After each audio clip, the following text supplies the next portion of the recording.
हाँ जी, तो atoms and molecules को आगे बढ़ाते हैं। पिछली क्लास में हम लोगों ने मॉलिक्यूल की डेफिनेशन देखी थी, मॉलिक्यूल के टाइप्स पढ़ रहे थे, मॉलिक्यूल ऑफ एलिमेंट डिस्कस कर लिया था।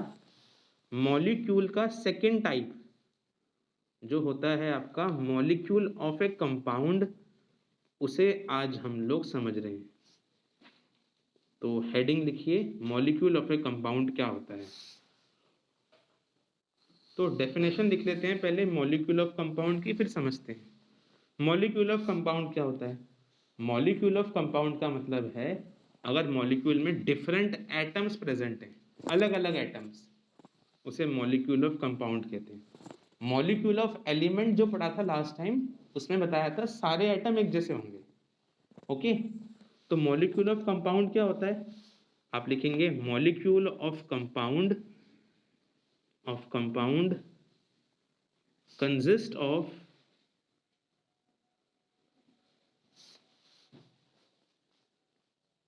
different atoms combine together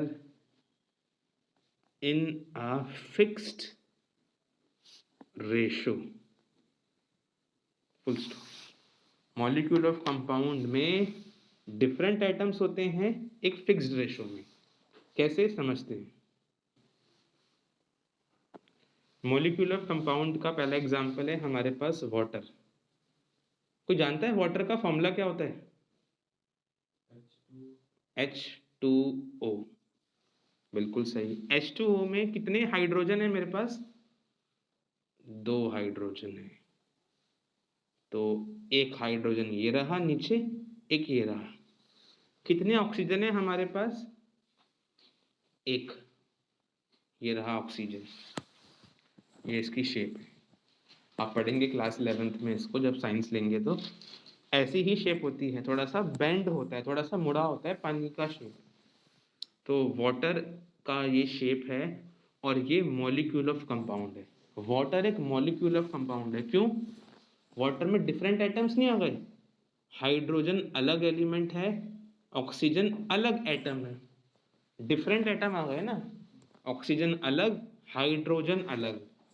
तो वाटर किसका एग्जाम्पल है, मॉलिक्यूल ऑफ एलिमेंट या molecule of compound. Molecule of compound, different atoms आने से वाटर बन गया मॉलिक्यूल ऑफ कंपाउंड। बात समझ में आ रही है मेरी। ओके, ये मेरे पास CO2 है। CO2 में आपको दिख रहा होगा कितने कार्बन है, एक कार्बन है। कितने ऑक्सीजन है हमारे CO2 के अंदर, 2 ऑक्सीजन है।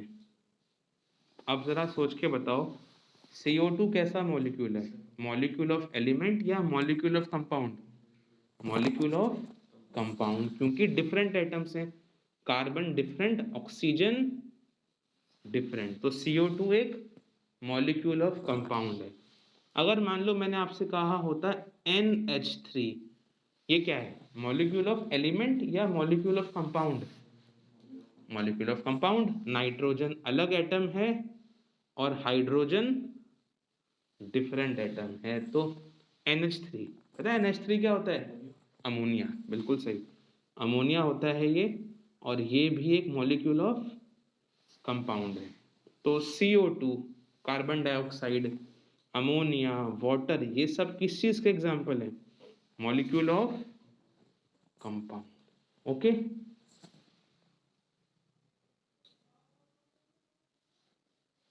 तो लिखिए आप लोग इनके बारे में एग्जाम्पल लिख लीजिए।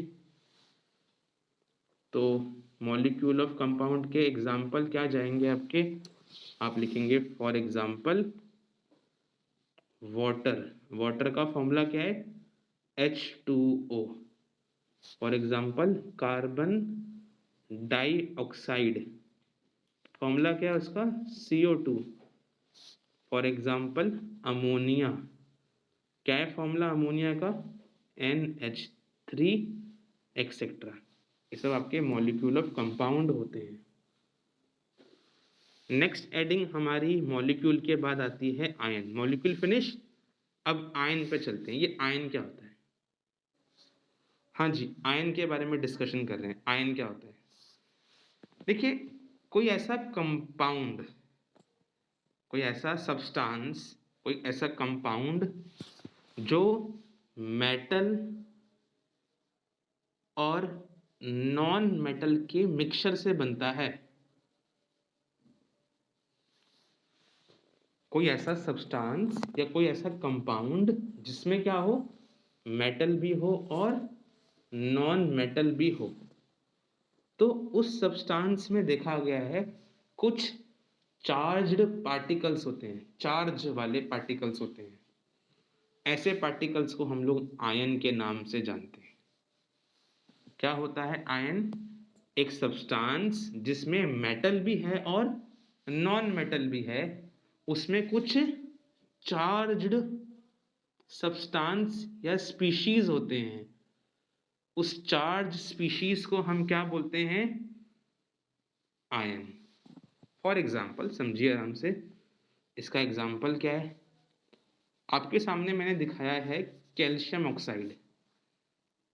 कैल्शियम और ऑक्सीजन के मिलाने से बनता है कैल्शियम ऑक्साइड। इसके बारे में 10th क्लास में पढ़ोगे अच्छे से। वाइट कलर का होता है, ये पेंटिंग में काम आता है, वाइट वॉशिंग में, वहां पर आपको रिएक्शन दिखाएंगे। अब इस कैल्शियम ऑक्साइड में, कैल्शियम क्या है दोस्तों? एक मेटल है। कैल्शियम एक मेटल होता है और ऑक्सीजन क्या होता है? Non metal. ठीक है, ऑक्सीजन एक नॉन मेटल होती है, कैल्शियम एक मेटल होता है। एक ऐसा सब्सटेंस जिसमें मेटल भी है और एक नॉन मेटल भी है। तो देखा गया है उस सब्सटेंस में कुछ, देखो, चार्ज कैरी करने वाले स्पीशीज होते हैं। Ca2+ लिखा है ना इस पे, और यहाँ क्या लिखा है? O2-। ये प्लस और माइनस क्या है? एक चार्ज ही तो है। इसी को आयन बोलते हैं। इन दोनों को हम क्या बोलेंगे? आयन। ऐसा सब्सटेंस जिसमें मेटल भी है और नॉन मेटल भी होता है, तो वो सब्सटेंस चार्ज वाले आयंस कैरी करता है, चार्ज वाले स्पीशीज कैरी करता है, जिन्हें आयंस बोलते हैं। यहाँ पर Ca+2 भी और O2- दोनों क्या है यहाँ पर? ये दोनों बोलो क्या है ये लोग? आयंस। सिंपल ध्यान रखना है, सब्सटेंस में मेटल भी होगा, नॉन मेटल भी होगा, तो उसमें चार्ज वाले स्पीशीज होगा, जिसे हम लोग आयन कह रहे हैं। अब ध्यान देने वाली बात क्या है? वो आयन जो पॉजिटिव चार्ज होता है, यहाँ पॉजिटिव कौन है? Ca या फिर oxygen? Ca, calcium. Positive charge ion का नाम होता है कैटायन। क्या नाम होता है इसका दोस्तों? कैटायन। और नेगेटिव चार्ज आयन का नेम क्या होता है? एनायन। ओके, इससे नीचे लिखा हुआ है मैंने, calcium is cation and oxygen is anion. तो पॉजिटिव चार्ज आयन को कैटायन एंड नेगेटिव वाले को एनायन कहते हैं। एक और एग्जांपल समझेंगे तो आपको क्लियर होगा। जो नमक खाते हैं ना हम लोग, नमक का फॉर्मूला क्या होता है? NaCl। जो हम अपने घर में नमक खाते हैं, कॉमन सॉल्ट खाते हैं, वो NaCl उसका फॉर्मूला होता है। अब NaCl में जो Na है, पता है वो क्या होता है? मेटल। और Cl क्या होता है उसमें? Non metal. अभी बताया, एक सब्सटेंस में अगर मेटल भी है, नॉन मेटल भी है, तो उस सब्सटेंस में क्या होते हैं? Charge species. उन चार्ज स्पीशीज को क्या बोलते हैं? आयन। मतलब NaCl में क्या होंगे? आयन मिलेंगे। अब NaCl में Na जो होता है वो कैसा होता है? पॉजिटिव। और Cl कैसा होता है? नेगेटिव। तो Na को क्या बोलोगे? कैटायन या एनायन? कैटायन। और Cl को क्या बोलोगे? एनायन। तो इसका मतलब सारे non metal negative, non metals negative charge carry करते हैं, मेटल्स पॉजिटिव चार्ज कैरी करते हैं, बिल्कुल सही। ओके, तो सब्सटेंस में मेटल भी है, नॉन मेटल भी है, तो उस सब्सटेंस के अंदर चार्ज वाले स्पीशीज होंगे, और उन चार्ज स्पीशीज का ही नाम दोस्तों क्या होता है? आयंस। अगर आयन पॉजिटिव चार्ज है तो उसे क्या बोलते हैं हम लोग? कैटायन। और नेगेटिव चार्ज आयन को क्या बोलते हैं? एनायन।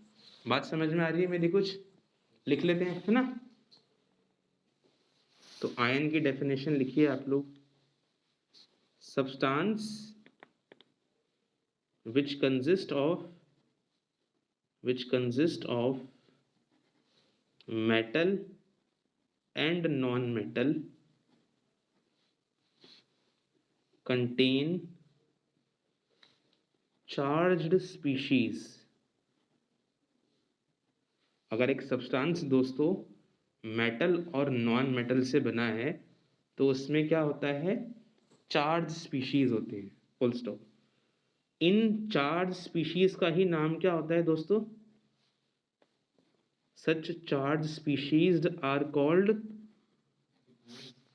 आयन। आयन, दोनों को आयन बोलेंगे ना मिलाकर, दो चार्ज स्पीशीज को मिलाकर आयन बोलते हैं।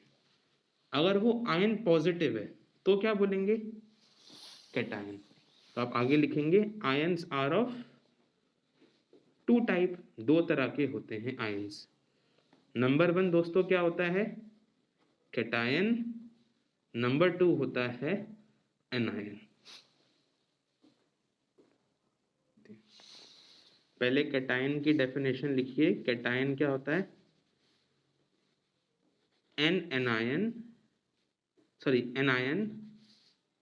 anion which is positively charged, वो कैटायन है। एनायन क्या है? anion which is negatively charged, तो वो आपका एनायन है। फॉर एग्जाम्पल NaCl का एग्जाम्पल लिख लेते हैं, है ना? फॉर एग्जाम्पल NaCl का नाम क्या होता है? सोडियम। कोई जानता है NaCl का पूरा नाम क्या है? Sodium chloride. जो हमारा कॉमन सॉल्ट है, जिसे खाते हैं, नमक होता है, common salt has Na plus as NaCl में Na प्लस क्या है? मेटल। और कैटायन या anion? Cation. As cation and Cl negative as Cl negative क्या है? एनायन। कॉपी करिए। अभी हम लोगों ने आयंस के दो टाइप देखे, कैटायन एनायन। एक और तरीके का हमारे पास आयन होता है पॉली एटॉमिक आयन। ये क्या चीज होता है समझते हैं? ये हमारे सामने जो है ये एक पॉली एटॉमिक आयन है, NH4 पॉजिटिव। अभी हमने डिस्कस किया थोड़ी देर पहले, NH3 क्या होता है? अमोनिया। अभी आपने लिखा था ना मॉलिक्यूल ऑफ कंपाउंड। अगर मैं NH3 में एक और हाइड्रोजन ऐड कर दूं, हाइड्रोजन का पॉजिटिव चार्ज होता है जनरली, तो NH4 पॉजिटिव बन जाएगा। भाई खुद देखो ना, 3 + 1 क्या हो जाएगा? 4। 4 हो गया ना, NH4 पॉजिटिव। ये पॉली एटॉमिक आयन है। बट डेफिनेशन क्या होती है पॉली एटॉमिक आयन की?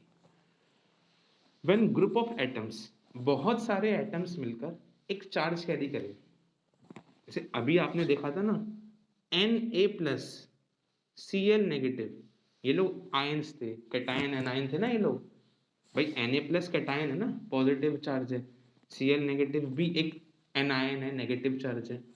ये दोनों आयंस है ना आपके, दोनों आयन ही तो हैं। अब इसे कैटायन कह दिया, इसे एनायन, है तो आयन ही। है तो आयन ही, चार्ज है ना इन पे, बोलो चार्ज है तो इन पे आयन है। बट ये सिंगल एटम थे ना आपके भाई, Cl के पास एक ही तो एटम है, Na के पास एक ही तो एटम है, तो ये कैटायन एनायन थे, सिंपल आयन थे ये। बट मैं कह रहा हूं अगर ग्रुप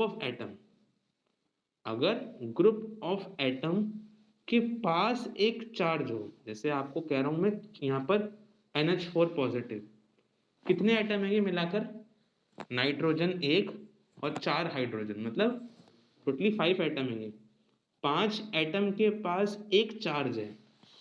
तो जब group of atom carry a charge, they are called polyatomic ion. देखो नाम भी तो यही है इसका, पॉली का मतलब क्या होता है, मैनी। साइंस में पॉली मीन्स मैनी, एटम तो आप समझते हो, मैनी एटम्स पे एक चार्ज हो, आयन हो, पॉली एटॉमिक आयन। देखो नाम ही बता रहा है इसका डेफिनेशन, तो समझ पा रहे हो मेरी बात। When many atoms carry a single charge they are called polyatomic ion. तो NH4 पॉजिटिव क्या है, पॉली एटॉमिक आयन। ये मेरे पास PO4 3 नेगेटिव का एग्जाम्पल है। यहाँ पर ये जो आपकी ग्रे बॉल है ये फॉस्फोरस दिखा रही है, बाकी जो आपके ग्रीन बॉल्स हैं वो क्या हैं, oxygen, single phosphorus and 4 oxygen, ठीक है, एक फॉस्फोरस 4 ऑक्सीजन। ऐसा देखा गया है दोस्तों, PO4 के पास -3 चार्ज है, तो ये क्या हो गया, पॉली एटॉमिक आयन। भाई यहाँ पर कितने एटम्स हैं, 4 ऑक्सीजन एक phosphorus, 5 atom. Group of atoms के पास एक चार्ज है ना -3, तो ये क्या है, PO4 -3 भी क्या है, पॉली एटॉमिक है। तो group of ions carry a charge, उसे पॉली एटॉमिक आयन कहते हैं। ठीक है, मेरी बात समझ पा रहे हैं, लिखिए। तो पॉली एटॉमिक आयन की डेफिनेशन आप लोग लिख लीजिए। When group of atom carry a single charge, या carry a charge जैसे लिख लो, carry a charge, they are called, उस ग्रुप को क्या बोलेंगे हम लोग, पॉली एटॉमिक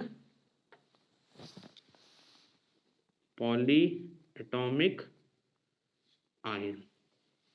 फॉर एग्जाम्पल दोस्तों, मैंने अगर कहा होता NH4 positive, poly atomic ion है, बिल्कुल है। मैंने कहा होता आपसे PO4 -3 पॉली एटॉमिक आयन है, बिल्कुल है। मैंने कहा होता OH नेगेटिव, ये भी है क्या, है, 2 एटम आ गए ना, ग्रुप तो बन गया, 2 एटम हो तो गए, OH सिंगल थोड़ा है, O सिंगल थोड़ा है, H है, 2 तो हो गए ना, पॉसिबल है। अच्छा NH4 को क्या बोलते हैं, अभी बताया था, अमोनियम आयन। PO4 को क्या बोलते हैं, फॉस्फेट आयन। OH को बोलते हैं hydroxy ion, hydroxyl XYL, HYDORXYL, ये YL है, हाइड्रोक्साइल आयन।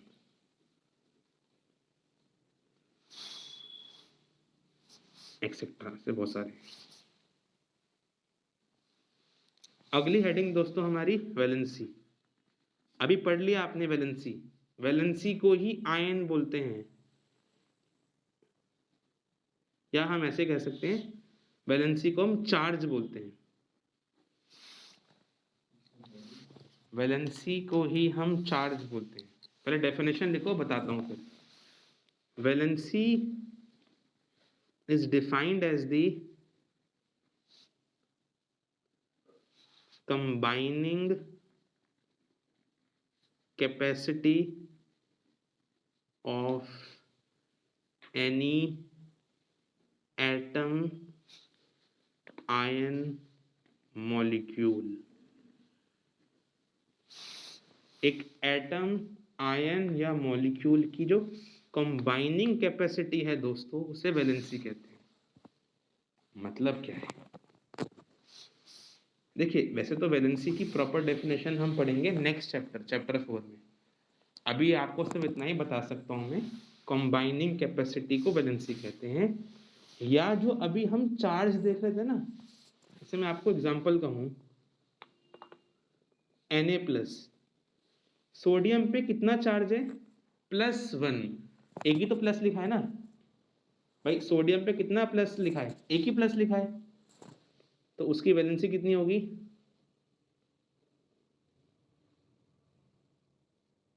+1। मैंने लिखा था क्लोरीन पे -1 चार्ज था, वैलेंसी कितनी होगी उसकी? -1। अगर मैं लिखता हूं आपके सामने सल्फेट की -2 चार्ज है, ये SO4 क्या होता है दोस्तों? सल्फेट होता है। बता सकते हो उसकी वैलेंसी कितनी होगी? -2। तो वैलेंसी उसका चार्ज ही होता है। इस चैप्टर में तो आप यही समझ सकते हो। चैप्टर नंबर 4 पढ़ेंगे ना अगला, वहां प्रॉपर डेफिनेशन पढ़ेंगे कि वैलेंसी एक्चुअली क्या होती है। अभी के लिए चार्ज एक एटम या पॉली एटॉमिक आयन पे ही उसकी वैलेंसी होती है। ओके, अब इस चैप्टर में हमें ना केमिकल कंपाउंड फॉर्म करने सीखने हैं, और केमिकल कंपाउंड सीखने से पहले हमें वैलेंसी याद होनी चाहिए काफ़ी एलिमेंट्स की। तो उसके लिए हमारी बुक ने हमारी हेल्प की है। आपको वैलेंसी याद करनी है। आपकी बुक में टेबल 3.6 है, वहाँ कुछ वैलेंसी लिखी हुई है, आपको दिख रहा होगा। जैसे कि सोडियम की वैलेंसी कितनी है? प्लस चार्ज है उस पर, तो वैलेंसी कितनी है उसकी? +1। उसके नीचे आपका लिखा हुआ है पोटेशियम, उसकी वैलेंसी कितनी है? प्लस चार्ज है, +1। सिल्वर की वैलेंसी कितनी है? प्लस लिखा है उस पर, तो वैलेंसी बताओ। +1। उसके नीचे कॉपर लिखा है, उसकी वैलेंसी कितनी है? +1। नीचे देखो मैग्नीशियम लिखा है, वैलेंसी कितनी है? +2। थर्ड पे देखो वहां लिखा है एल्यूमिनियम, वैलेंसी कितनी है उसकी? +3। तो ये वैलेंसीज याद करनी है आप लोगों को। नेक्स्ट कॉलम पे देखिए, वैलेंसी कितनी है हाइड्रोजन की? +1। वैलेंसी कितनी है हाइड्राइड की? -1। वैलेंसी कितनी है सल्फाइड की? देखो दिख रहा है, -2। वैलेंसी कितनी है नाइट्राइड की? -3। वैलेंसी कितनी है आपके सल्फेट की? अभी लिखवाई मैंने, -2। वैलेंसी कितनी है आपके कार्बोनेट की? -2। वैलेंसी कितनी है फॉस्फेट की? -3। देखिए वैलेंसीज याद कर, -3 है फॉस्फेट। मतलब मेरे को एग्जाम से पहले सब याद करना पड़ेगा। ये कुछ वैलेंसीज याद करनी पड़ेंगी। जनरली अगर केमिकल कंपाउंड फॉर्मेशन आता है ना एग्जाम में क्वेश्चन, तो कुछ जगह पर देते भी हैं वैलेंसीज, बट अगर याद रहेंगी तो बेटर रहेगा, 10th में भी काम आती हैं। तो ये वैलेंसीज याद कर लो, बेटर रहेगा। फॉस्फेट की वैलेंसी -3 है। अच्छा एक बात ना इंटरेस्टिंग आप लोग को, जरा इस टेबल को देखो, इसमें कॉपर की वैलेंसी कितनी है? +1 है ना, बट नीचे देखो कॉपर की वैलेंसी +2 भी तो है। नहीं, आइसोटोप्स नहीं, एक्चुअली कुछ एलिमेंट्स की अलग अलग वैलेंसीज भी होती हैं, क्योंकि वैलेंसी क्या है? Combining capacity. अभी लिखा है आपने, कुछ लोग अलग तरीके से कंबाइन करते हैं, है ना। आयरन की वैलेंसी कितनी होती है? +2, बट देखो नीचे +3 भी लिखी है, तो यहाँ इसकी वैलेंसी अलग भी है। तो कुछ एलिमेंट्स की वैलेंसी वेरी करती है, वो कंबाइन डिफरेंट तरीके से करते हैं। तो ये टेबल आपको याद कर, तो आज आपका होमवर्क रहेगा ये टेबल याद करने के लिए। बाकी नेक्स्ट टाइम हम लोग केमिकल कंपाउंड की फॉर्मेशन समझेंगे।